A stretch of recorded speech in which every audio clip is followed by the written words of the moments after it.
Assalamualaikum warahmatullahi wabarakatuh. Innal hamdalillah nahmaduhu wa nasta'inuhu wa nastaghfiruh wa na'udzu billahi min syururi anfusina wa min sayyiati a'malina. May yahdihillahu fala mudilla lahu wa may yudlil fala hadiya lahu. Asyhadu an la ilaha illallah wahdahu la syarika lah wa asyhadu anna Muhammadan abduhu wa rasuluhu la nabiyya ba'dah. Allahumma salli wa sallim wa barik ala Muhammad wa ala alihi wa sahbihi ajma'in, amma ba'd. Para pemirsa yang berbahagia, sekarang ini kita berada di bulan Ramadan tahun 1446 Hijriah. Kita sebagai seorang muslim tentunya harus melaksanakan amalan-amalan puasa dan sebagainya di bulan Ramadan ini. Oleh karena itu, ada beberapa langkah yang harus kita ambil agar kita sekalian sukses di dalam Ramadan. Yang pertama adalah kita hendaklah menghayati hikmah dari puasa itu sendiri.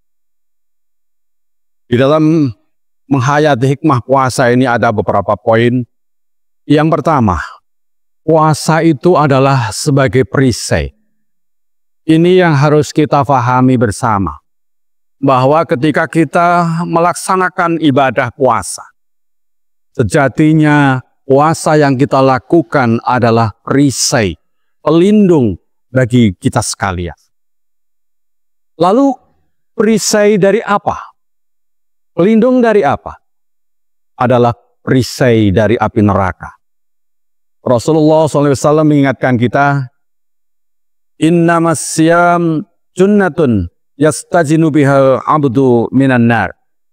Puasa adalah perisai yang dapat melindungi seorang hamba dari siksa neraka.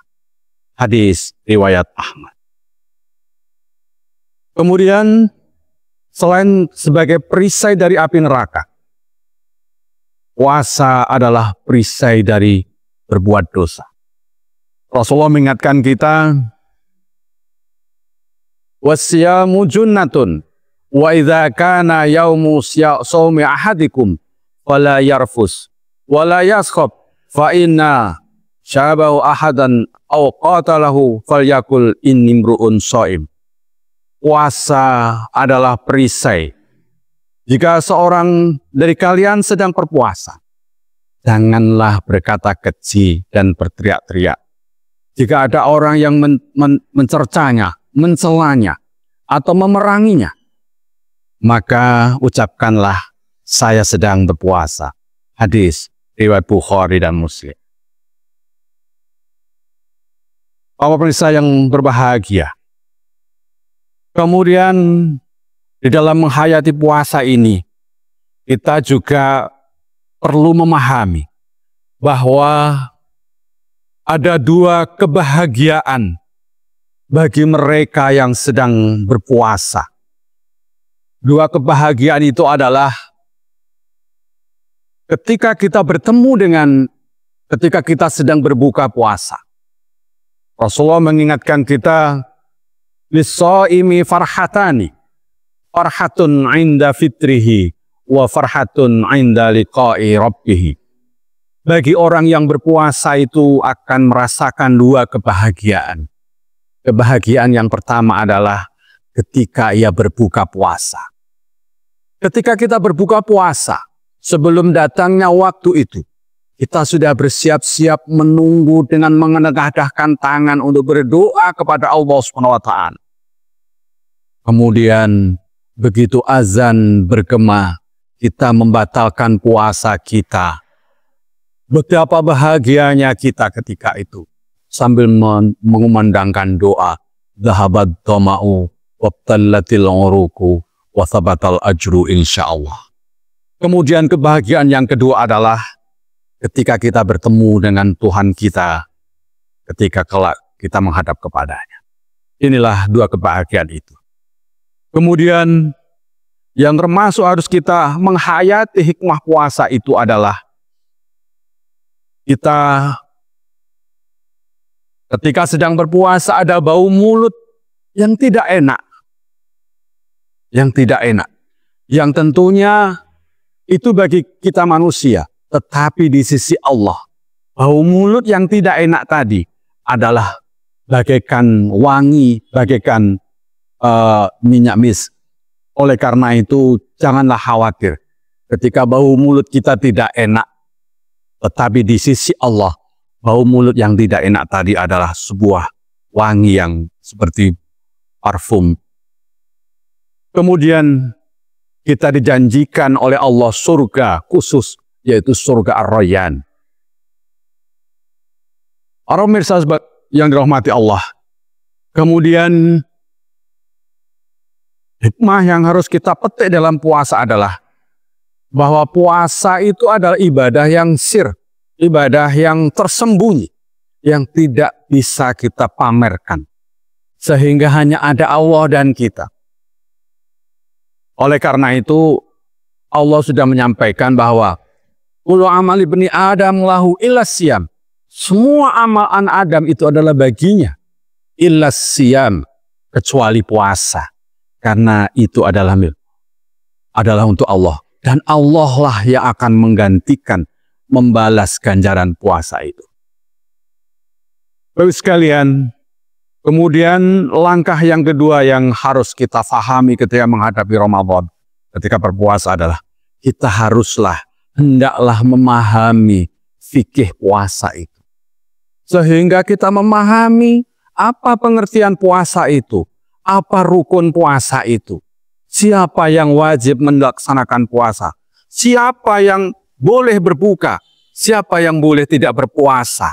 Siapa yang sunnah dalam berpuasa? Apa yang membatalkan puasa? Dan apa yang tidak membatalkan puasa? Ini juga harus kita fahami. Sehingga ketika kita melaksanakan puasa, maka ketika ada hal-hal yang berkaitan dengan puasa tadi, kita memang sudah memahami. Al-ilmu qabla al-amal. Kita mengetahui ilmunya sebelum kita mengamalkannya.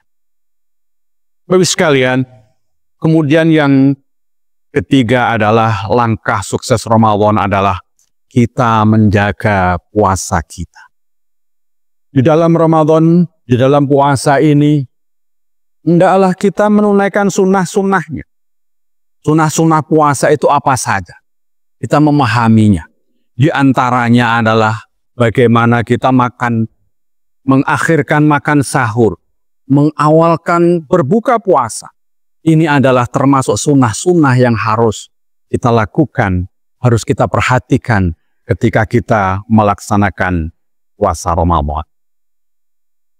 Bapak sekalian, kemudian yang keempat adalah hendaklah kita menghias Ramadan ini.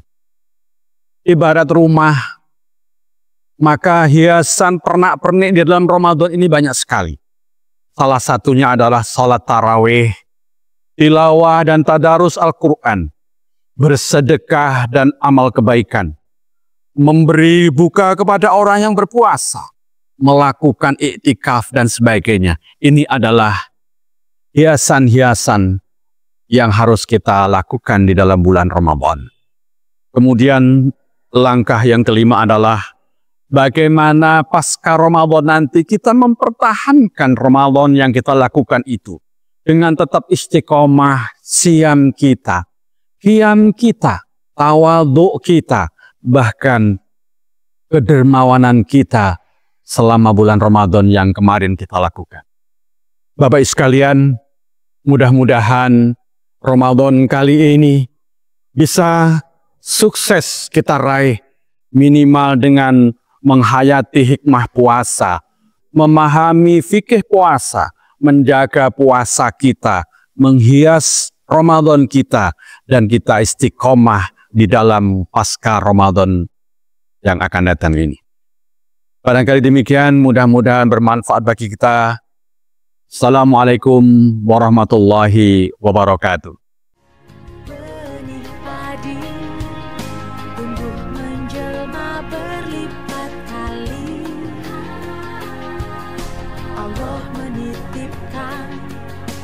rezeki yang kan jadi berkah berlimpah untuk sesama.